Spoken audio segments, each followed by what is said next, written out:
Terima kasih. Selamat malam. Ketemu lagi di Mbah Dido setelah sekian lama ya. Ya, udah berapa Terakhir. nih? Udah 2 minggu lebih. Iya. 2 minggu lebih. Janjiannya 2 minggu. Ya, Janjiannya assalamualaikum sebulan. warahmatullahi wabarakatuh. Ya, hari ini materinya tentang wasiat. Wasiat, Mas. Karena banyak pertanyaan kaitannya dengan wasiat. Banyak masalah juga mengenai wasiat ini kayaknya, Mas. Wasiat memang sering masalah Ya, sih. sering. Memang potensi masalah. Iya. Tapi kalau selama kita buatnya benar, ya insya Allah enggak. Ya, buat teman-teman yang mau ujian, ya mahasiswa yang mau ujian, ini materi wasiat yang di beberapa pertemuan kuliah saya juga sudah saya sampaikan sebelumnya. Tapi masih saja ada banyak pertanyaan-pertanyaan kaitannya dengan teknis pembuatan wasiat itu seperti apa. Sebetulnya ini materi ini untuk materi anak kuliah ini sebetulnya. Cuman supaya dikemas masyarakat itu tahu wasiat, cara bikin wasiat itu seperti apa, enggak apa-apa. Iya, enggak apa-apa. Kita sampaikan saja. Ya. Sesi pertama ini kita bahas wasiat khusus ya. Wasiat itu sebenarnya ada dua nih. Apa itu, Mas? Yang pertama adalah wasiat umum, yang kedua adalah wasiat khusus. Wasiat umum itu adalah wasiat yang dibuat dengan melibatkan pejabat umum. Pejabat umum siapa? Notaris. Notaris, Ya, notaris. Itu wasiat umum, sehingga bentuknya adalah akta otentik. Nah, itu di sesi nanti saya sampaikan mengenai wasiat umum. Nah, sekarang ini kita bahas wasiat khusus. Wasiat khusus dipecah jadi dua. Apa aja itu? Bisa jadi dua, yaitu wasiat terbuka, holografis, dan tertutup rahasia. Nah, terbuka itu maksudnya gimana, Mas? Terbuka itu gini loh. Orang bikin wasiat itu ditulis tangan sendiri. Karena holografis itu wajib ditulis tangan sendiri. Holografis itu bahasanya original yang ditulis tangan sendiri dan ditandatangani dia oleh pemberi wasiat tadi. Ya. Nah, wasiat khusus ini ya, baik holografis maupun tertutup itu hakikatnya adalah wasiat yang ditulis secara bawah tangan. Tidak melibatkan notaris. Sehingga caranya bikin wasiat yang umum, wasiat yang khusus itu kamu misalkan nulis wasiat, ya, kamu tulis tangan sendiri, ya kan, terbuka, bisa dibaca kamu dan bisa kamu perlihatkan kepada saya, ya kan, udah bisa saya baca meskipun tulisannya juga karakternya beda-beda, ya. Setelah itu kamu simpan, ya kan, ini besok wasiat akan saya kasihkan ke orang, ke ahli waris saya misalkan, atau ke seseorang. Nah, isinya tentang barang itu boleh, terus pengangkatan ahli waris juga boleh, terserah ya, mengenai wasiat selama tidak bertentangan dengan undang-undang yang lain. Pembuktiannya itu gimana, Mas, kalau kayak gitu? Nah, karena hakikatnya ini di bawah tangan kan. Iya. Kalau cuma disimpan di rumah, kalau cuma disimpan di kasur, di bawah kasur, di bawah bantal, di lemari atau di brankas, itu masih dianggap sebagai wasiat yang ke depan pelaksanaannya itu buat ahli waris susah untuk dilaksanakan. Karena di KUH Perdata sendiri mengisyaratkan wasiat itu ya wajib melibatkan notaris. Caranya melibatkan notaris gimana? Coba, cara melibatkan notaris, kita datang ke notaris dan notaris itu mendaftarkan ke pusat daftar wasiat kalau nggak salah. Enggak cuman mendaftarkan toh. Terus diapain? Jadi yang kita bikin, yang kamu tulis tadi, tulis di bawah tangan, yang terbuka. Kita bicara yang terbuka dulu, yang tertutup nanti. Ya. Yang terbuka dulu, yang kamu tulis di bawah tangan, kamu tulis sendiri di tanda tangan, itu tidak kamu simpan di brankas. Iya. Tahu ternyata, waduh, besok ini wasiat supaya bisa dapat dilaksanakan dengan baik lah. Baik secara formalnya maupun secara materinya ya, pelaksanaannya. Formalnya diakui, ya kan? Ya kan? Diakui dan ini eksistensinya kuat sebagai wasiat ya. Saya bilang ini eksistensinya. Nah, itu kamu bawa ke notaris untuk disimpan. Oh, disimpan sama notarisnya berarti. Maka notaris tuh bikin akte penyimpanan. Aktenya akte penyimpanan. Ya. Jadi datangnya gini, Pak, saya udah bikin wasiat nih, ini terbuka nih, kebaca, ini tulisan saya loh Pak. Nah, ya, saya mau nyimpan ini. Oke, sama notaris dibuat akte penyimpanan. Ya, nah akte penyimpanan itu terus kemudian kan punya minuta itu, Iya. ya kan? Ditandatangani penghadap, notaris, saksi-saksi, 2 orang saksi kalau yang terbuka ya. Kalau yang tertutup 4 orang saksi. Ya. Terus kemudian yang kamu buat tulisan itu dilekatkan di minuta, disimpan. Ya. Disimpan. Nanti yang keluar adalah salinan akta penyimpanan. Ya. Oke, kalau yang tertutup ya, wasiat tertutup, kamu bikin tulisan sendiri atau dituliskan orang lain, ditandatangani kamu ya. Habis itu dimasukkan dalam amplop. Ya.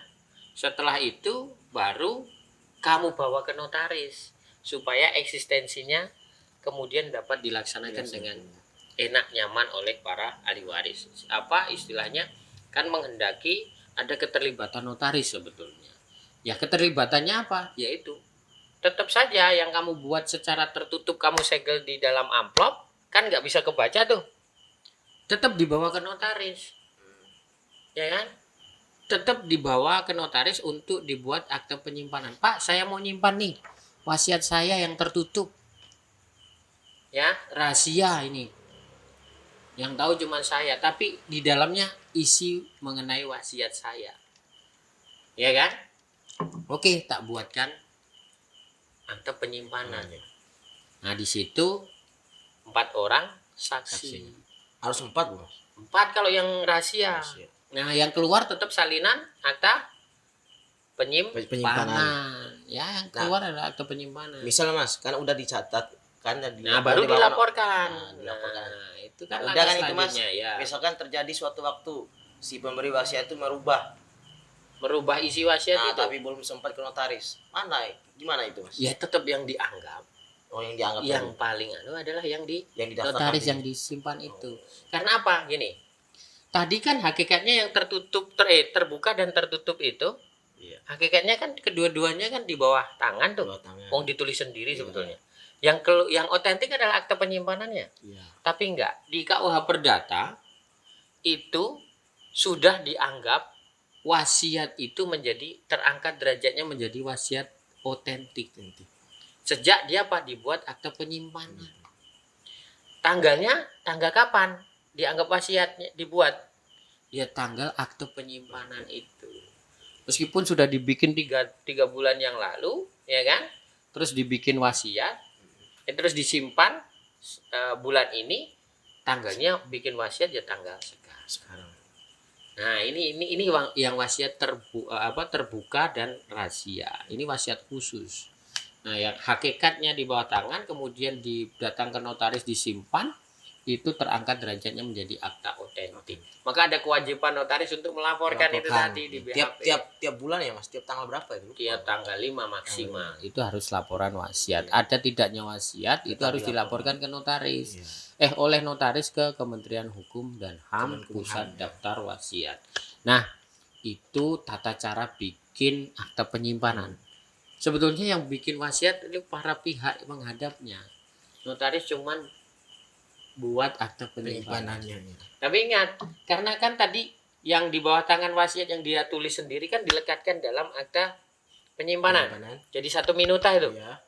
Maka kemudian kalau si pembuatnya itu ya kan datang ke notaris lagi, notaris yang tadi, Pak, saya mau ngambil wasiatnya.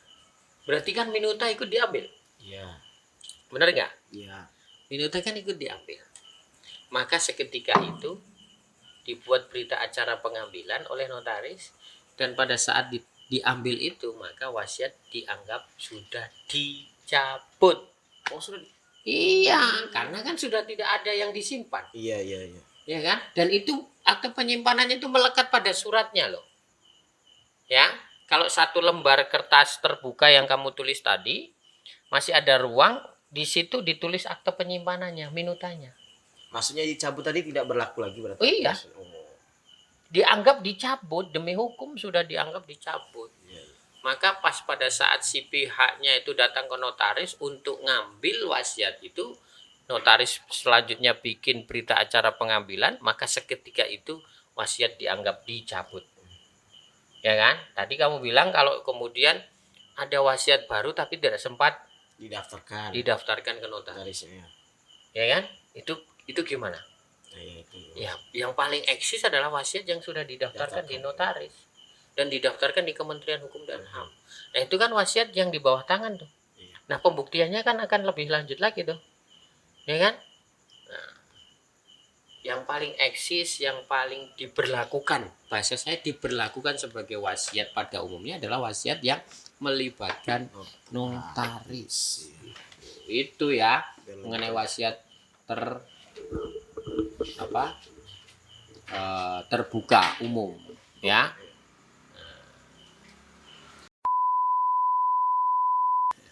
Kali ini kita bicara tentang wasiat ya Mas. Ya, masih wasiat. Masih wasiat ya. Masih wasiat karena banyak yang meminta untuk bahas wasiat. Iya.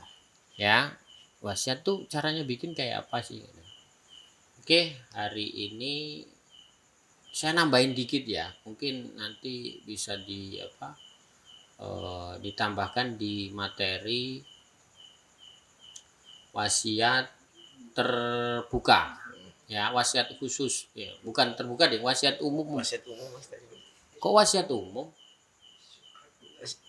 Wasiat khusus. Wasiat khusus ya. Nah, yang sebelumnya kan kita bahas wasiat khusus. Iya, iya. Ya. Nah, dalam wasiat khusus itu ada wasiat selain yang terbuka, holografis, itu wasiat yang tertutup. Nah, yang tertutup ini ya itu kan rahasia, isinya tidak tahu, ya kan? Nanti tiba-tiba disimpan di notaris, terus kemudian notaris membuka segelnya terus dibaca. Itu kan publik sudah prejudice ya, istilahnya sudah menduga ya, menyangka bahwa wah ini bisa saja wasiatnya direkayasa ini, kok sudah segelnya kebuka gitu. Maka kemudian supaya lebih netral, yang segelnya tertutup tadi rahasia. Kalau notaris sudah mengkonfirmasi si pembuat wasiat itu sudah meninggal dunia, ya kan? Sudah meninggal dunia, maka kemudian notaris ini segera membawa ke BHP, ya kan?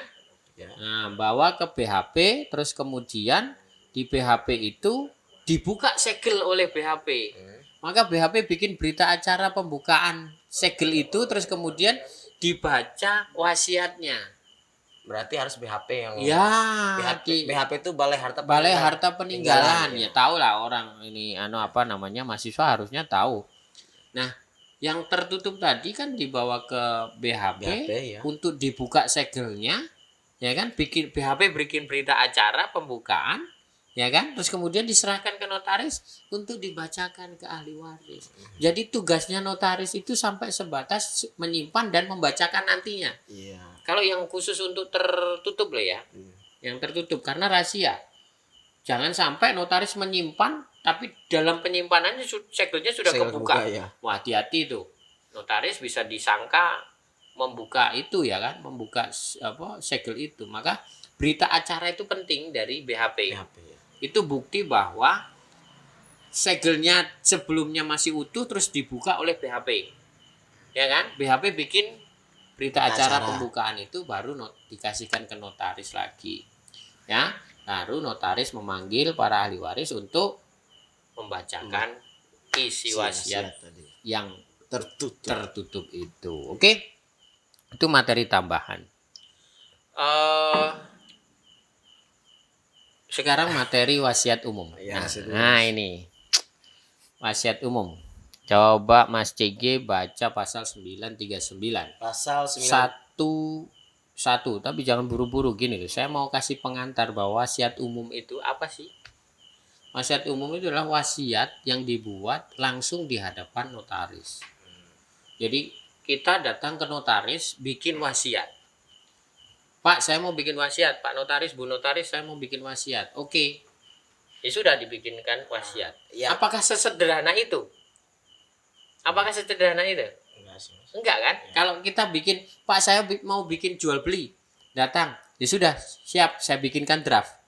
Harganya berapa? Apa yang dijual? Ya kan? Terus pembayarannya gimana? Itu kan teknis-teknis ya. Oke, itu catatan-catatan yang pokok saja. Maka kemudian ada draft standar atau draft-draft umum, terus kemudian disodorkan dan dibacakan dan ditandatangan. Ini wasiat berbeda, cara bikinnya berbeda. Wasiat itu di pasal 939 KUH Perdata itu lex spesialis. Teknisnya lah, formalitasnya itu spesial. Beda dengan akte-akte yang lain. Orang menghadap bisa cuman sekali ngasih mengungkapkan maksudnya, kemudian ditangkap oleh notaris, dibuat draftnya, terus kemudian dibacakan oleh notaris. Habis itu tanda tangan, selesai kan? Iya. Ya, orang bikin akte biasanya seperti itu di notaris. Tapi khusus wasiat ini berbeda. Coba Mas Diki minta tolong untuk dibacakan pasal 939. Oke. Apa istilahnya kalimat demi kalimat. Ya. Kalimat Notaris pertama dulu ya. Ya. Notaris harus menulis atau menyuruh menulis kehendak pewaris dalam kata-kata yang jelas menurut apa adanya yang disampaikan oleh pewaris kepadanya. Oke. Ceritanya ini tahap pertama, ya. Kalau kita baca pasal 939 itu ada 4 tahap. Tahapan apa? Tahap konfirmasi. Konfirmasi itu menanya ulang. Hakikatnya wasiat itu kan kehendak terakhir. Ya. Kan bisa berubah ya namanya kehendak terakhir. Sehingga dikonfirmasi di hadapan notaris, dikonfirmasi terus. Bener nggak gitu. Makanya di pasal 939 ini kan membahas mengenai formalitas pembuatannya. Pertama, tadi yang kamu bacakan. Orang datang ke notaris terus mau menyampaikan maksudnya untuk bikin wasiat. Ya. Terkonfirmasi. Benar Pak, sampai mau bikin wasiat. Benar. Itu kan? Dua orang berhadap-hadapan saling mengkonfirmasi, ya kan? Intinya kan kayak gitu. Atau tugasnya notaris yang dominan untuk mengkonfirmasi itu. Apakah benar penghadap itu kemudian datang terus membuat wasiat. Terus di pasal 939 di kalimat pertama ada istilah setelah ketemu menyampaikan maksud, notaris terus apa? Menyuruh atau notaris menulis. Iya. Benar nggak? Iya. Ya kan? Jadi gini, orang datang, udah Pak, mau bikin wasiat kan? Sudah. Anda tulis di lembaran kertas. Saya kasih kertas, saya kasih pulpen. Anda tulis. Ya, Anda tulis wasiat Anda. Ditulislah. Yang bertanda tangan di bawah ini redaksinya terserah. Yang penting materi wasiatnya ada. Ya kan? Saya ini dengan ini memberikan wasiat atau membuat wasiat apa? Atau menghibahkan, ya kan? Wasiat yang isinya menghibahkan barang atau sertifikat atau mobil atau perhiasan atau apapun itu ke seseorang namanya X gitu kan. Ditulis tangan sama dia. Ya kan? Ditandatangani boleh sama dia. Ya kan? Nah, kan di situ kan kalimatnya notaris menyuruh menulis atau notaris yang menulis. Ya. Apa maksud dari si penghadap dengan kata-kata yang apa tadi? Kata-kata yang jelas. Ya kan? Nah, udah. Orang ketemu sudah terkonfirmasi bikin wasiat, disuruh menulis. Ya kan? Terus habis itu kan menulis kan notaris baca tulisan dia. Iya. Bener Pak, gini Pak. Apalagi dengan dialog kayak gitu ya, dengan komunikasi kayak gitu, timbal balik kayak gitu. Akhirnya oh bener dia mau bikin wasiat. Nah, apakah sampai ini? Ini baru tahap konfirmasi pertama. Konfirmasi, ya. 2 orang. Lanjut di ayat apa di kalimat selanjutnya. Coba. Sesudah itu wasiat harus dibacakan. Ini bukan? Iya. Sesudah itu wasiat harus dibacakan oleh notaris dalam kehadiran para saksi.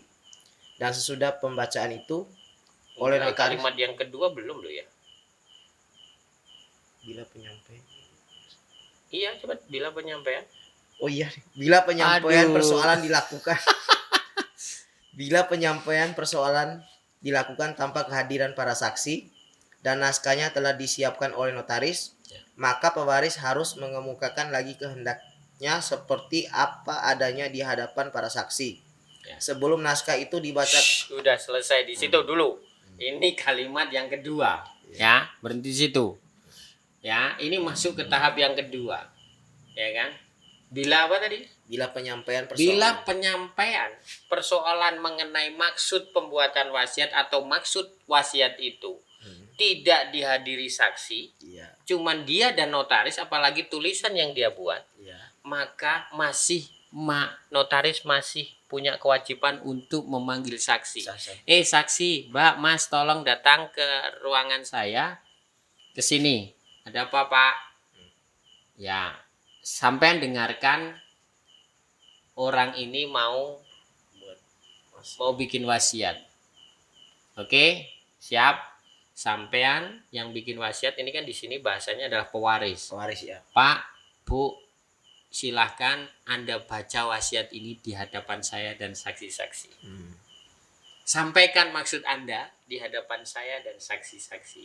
Ya kan? Dua orang saksi. Dibaca sama mereka. Bahkan tahap kedua itu, tadi tahap pertama itu 2 orang, notaris dan saksi. Notaris dan penghadap. Pewaris tadi. Yang tahap yang kedua memanggil saksi. Untuk menyampaikan. Dikonfirmasi nih. Nah, ini konfirmasi tahap kedua. Ya kan? Nah, selesai dibacakan di hadapan saksi-saksi, kan wujudnya masih draft itu. Iya. Wujudnya kan masih kehendaknya dan manifest atau terbentuk dalam surat draft itu tadi, ya kan? Dibaca di depan saksi, depan saya. Udah 2 kali konfirmasi ke saya bahwa benar ini adalah kehendak terakhir. Lanjut tahap yang ketiga sekarang. Sebelum naskah itu dibacakan di hadapan pewaris, sesudah itu wasiat harus dibacakan oleh notaris dalam kehadiran para saksi. Ya. Dan sesudah pembacaan itu oleh notaris harus ditanyakan kepada pewaris apakah yang dibacakan itu telah memuat kehendaknya. Oke. Dah, berhenti di situ. Kalimat ini terjadi 2 konfirmasi. Konfirmasi yang pertama, konfirmasi yang di 2 kalimat di kalimat ini adalah konfirmasi yang ketiga dan konfirmasi yang keempat. Tahap yang ketiga dan keempat. Tahap yang ketiga itu apa? Kan sudah dibacakan di hadapan saksi. Ya kan? Notaris kan terus ngetik kan? Bikin draftnya kan? Ya kan? Iya. Udah. Draft dibuat. Terus kita bacakan. Kan pada saat kita membacakan itu adalah konfirmasi. Ya kan? Pak, saya bacakan aktanya. Dia manggut-manggut. Iya, benar. Ya kan? Saya bacakan bla bla bla bla bla bla, konfirmasi di hadapan saksi dan dia. Dan tahap yang terakhir, sebetulnya tahap 3 dan 4 ini hakikatnya ada 1 tahap, tapi saya split. Ya kan, tahapnya. Nah, setelah saya bacakan, biasanya kan langsung tanda tangan. Tapi di kalimat terakhir, setelah saya bacakan, ya, masih saja saya tanyakan, benar Pak, ini wasiat Anda. Ini kehendak Anda yang paling terakhir. Benar nggak? Benar Pak, ya sudah. Maka seketika itu ditandatangani. 4 tahap ini harus dilalui. Berbeda dengan akte yang lain. Lama juga ya Mas. Kenapa konfirmasi ini dilakukan? Terakhir. Coba. Bila kehendak pewaris dikemukakan dalam kehadiran para saksi itu dan langsung dituangkan dalam tulisan, maka pembacaan dan pertanyaan seperti di atas harus dilakukan juga dalam kehadiran para saksi. Iya. Tahap ini kan tahap keempat sebetulnya. Ya kan? Tadi draft diketik, dibacakan, pada selesai pembacaan ditanyakan lagi, ya kan? Ya. Nah, baru setelah itu ditandatangani. Iya kan? Nah, dari situ kita tahu bahwa ini bedanya dengan akte yang lain. Maka kemudian kalau dipersamakan dengan akte yang lain, ya, sudah nih. Akte wasiat aku tanya, akte wasiat ada adendum nggak? Nggak ada. Ada perubahan nggak? Ini bedanya. Harus final. Nggak ada. 4 tahap ini harus selesai dan final, gitu kan? Itu wasiat. Berbeda dengan akte yang lain. Aku bikin akte jual beli sama kamu. Udah tanda tangan poin-poinnya ini. Udah, poin kan pokok. Tidak ditulis dengan cara yang tadi tahap pertama. Tidak ditulis draftnya dengan tulisan sendiri. Itu nanti masuk dilekatkan di minuta loh sebagai bagian dari proses verbal pembuatan akta. Ya kan? Terus kemudian poin-poinnya kalau kita bikin perjanjian jual beli, ya, perjanjian jual beli harganya sekian, nanti pasal-pasalnya ini yang dimasukkan, ya kan, kewajibannya ini dimasukkan, haknya seperti ini. Nah, itu dimasukkan. Tiba-tiba setelah tanda tangan, setelah dibacakan kan langsung tanda tangan tuh. Iya. Kalau sudah dibacakan sesuai, tanda tangan. Tangan. Habis itu pulang kita. Seminggu kemudian kita punya pikiran, oh iya ya, kemarin kita belum masukin pasal ini, ya kan? Akhirnya seminggu lagi datang ke notaris untuk bikin adendum, ya kan? Iya. Kan boleh, benar enggak? Boleh ya. Lah ini yang membedakan dengan wasiat. Wasiat boleh nggak? Saya sudah bikin surat gini, sudah dibikin aktenya, tiba seminggu kemudian, oh iya ya, aku mau merubah wasiat saya. Ya kalau merubah itu bukan adendum, bikin wasiat lagi. Bikin ulang lagi kan, Mas. Bikin wasiat lagi dengan skema 4 tahap itu tahap tadi. Maka wasiat itu final. Maka pasal ini adalah lex spesialis, berbeda dengan akte yang lain. Ya, nah itu bedanya ya, wasiat umum sama cara pembuatan wasiat umum seperti itu. Ya, jadi kita di praktek sering menemukan wasiat itu standarnya seperti itu, ya kan? Tapi saya belum pernah melihat, ya mungkin saya kurang baca atau apa, bahwa dalam wasiat itu menyuruh menulis tahapan-tahapan ini tidak dilakukan atau tidak terbaca dengan jelas secara tersurat dalam aktenya. Ini kan kayak proses verbal nih, tahapan-tahapan, skemanya pembuatan wasiat. Ini yang diharapkan pasal 939. Padahal proses verbalnya, formalitasnya seperti ini. Kalau ini dilanggar akan seperti apa? Ayo. Kalau dilanggar? Iya, formalitas seperti ini kalau dilanggar akan seperti apa? Batal. Iya, ancaman kebatalan. Coba baca pasal 953. Ayo. 953. Ya. Sebentar, Mas. Pasal 953. Ini kembali lagi ya, bahwa esensi dari wasiat itu berbeda dengan perbuatan hukum yang lain. 953. Ya.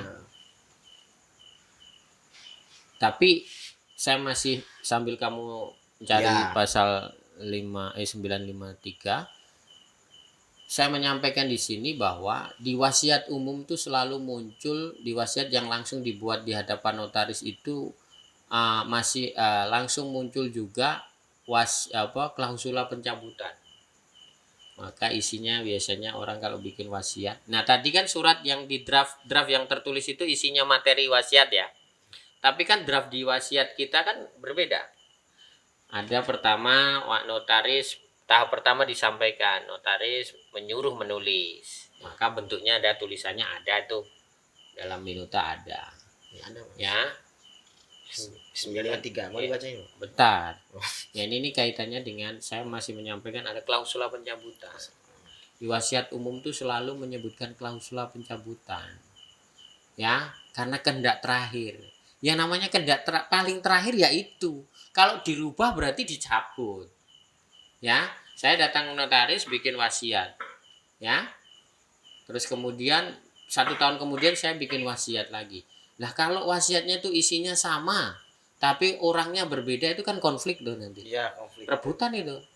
Maka kemudian di dalam wasiat itu ada klausula, saya cabut wasiat yang pernah saya buat atau surat-surat lain yang bernilai wasiat tanpa terkecuali.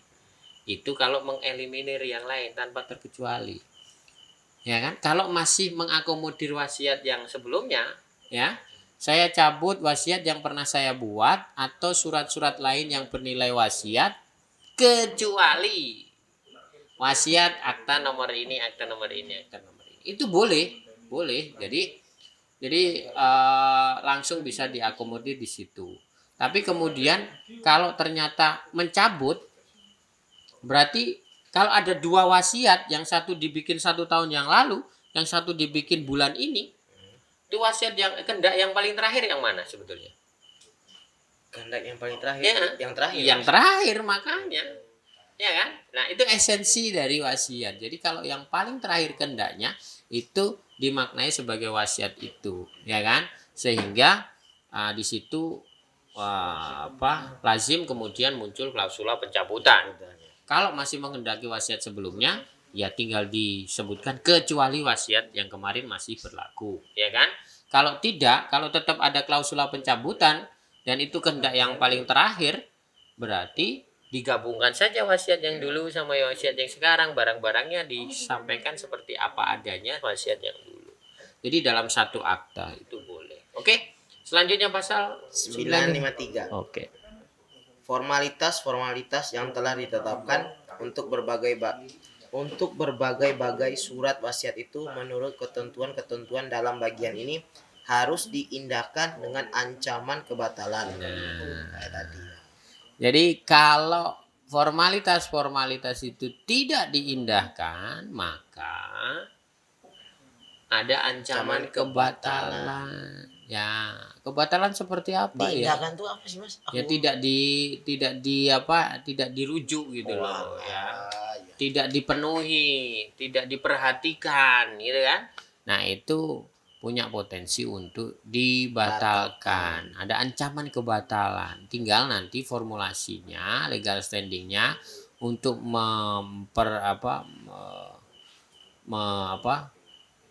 menggugat wasiat yang kemudian formalitasnya tidak terpenuhi, ya itu seperti apa, dan ujung-ujungnya adalah putusan pengadilan. Hakimlah yang akan menentukan bahwa apakah itu batal, apakah itu masih berlaku, ya. Tapi ancaman kebatalan inilah yang kemudian mengarah kepada formalitasnya, ya. Nah, ini bedanya tadi. Maka menarik sekali bahwa sangat simpel dan sedikit mengenai wasiat ini. Jadi Bapak Ibu di luar sana kalau mau bikin wasiat silakan. Ya, apapun itu, mau ngangkat seorang ahli waris, mau ngangkat beberapa orang ahli waris boleh, mau memberikan barangnya hibah wasiat kepada hibah barang kepada banyak orang silahkan, ke salah satu orang silahkan, itu tidak dilarang oleh undang-undang, ya. Dan wasiat ini sebetulnya dipakai untuk beberapa kalangan atau beberapa masyarakat yang akan melaksanakan warisan di kemudian hari, tapi berhubung punya pikiran di kemudian hari nanti ternyata potensi konflik, mendingan saya menyerahkan dengan cara wasiat. Misalkan ada anak angkat, ya kan, besok kalau tidak dapat besok kalau aku meninggal dunia atau pewaris meninggal dunia, nanti dia mau dapat warisan apa ya? Dikasihlah dengan wasiat, ya kan. Nah, caranya dalam konteks pewarisan, karena ruhnya adalah dia dianggap sebagai anak.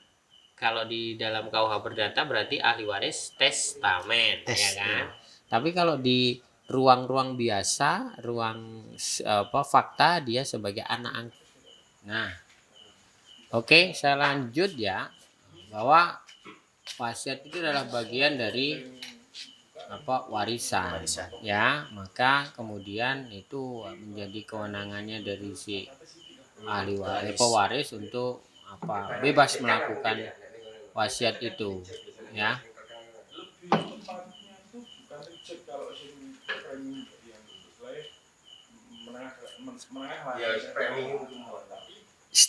Setel 5 menit. Cek lagi. Potong dari sabu ya. Dengan closing terakhir itu kepotong. Masih. Baru 1 menit. Oke. Saya tambahin bahwa wasiat adalah salah satu cara untuk membagi warisan. Iya. Membagi barang atau harta warisan. Nah, sehingga ada kemungkinan bahwa wasiat ini dapat dipergunakan sebaik-baiknya untuk membagi warisan sesuai dengan kebijakan dari si pemiliknya sebetulnya kan. Tapi pelaksanaannya setelah si pewaris meninggal dunia. Nah, jadi siapa saja yang di luar sana mau bikin wasiat silakan, ya, nggak apa-apa selama dibuat dengan cara prosedur, ya LP, ya, dengan prinsip-prinsip hukum yang ada mengenai wasiat itu harus dipegang, ya. misalkan wasiat tidak boleh melanggar LP, ya kita harus menyampaikan kepada pemberi wasiat, ya Pak, besok penerima wasiat ini harusnya legowo kalau digugat ternyata melanggar LP gitu ya. Ya, kalau Nah, jadi ahli waris pun yang menerima juga harus tahu dan sadar hukum wasiat itu seperti ini.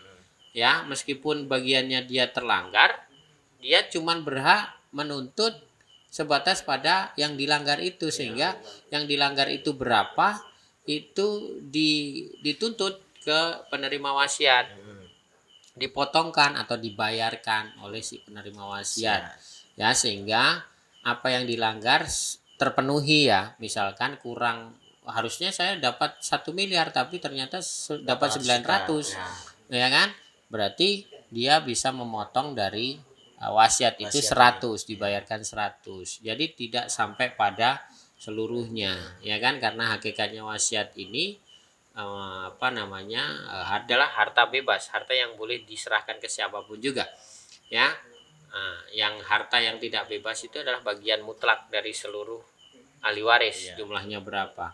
Nah, dari situ kemudian silakan kalau mau bikin. Dan bagi ahli waris yang menerima wasiat, ya, ahli waris yang tidak menerima wasiat atau yang menuntut LP, ini juga jangan sampai menggugat wasiat itu sampai pada, kalau cuma melanggar LP, ya, harusnya kan dia gugat dipotong, diingkorting itu untuk bayar, bukan pembatalan wasiatnya. Beda ya, itu tuntutan LP itu.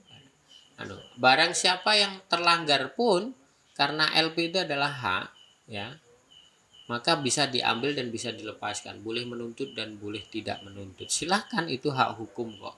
Tapi kalau menuntut ya sebatas menuntutnya seperti apa yang harus sesuai, jangan sampai terus sampai jauh, sampai membatalkan akta, legal standingnya nggak ada itu.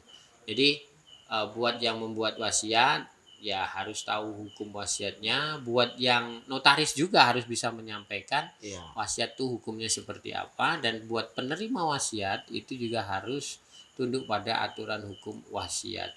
Jadi nggak usah khawatir, ya, wasiat memang seolah-olah kalau dilaksanakan potensi konflik, karena semuanya adalah hakikat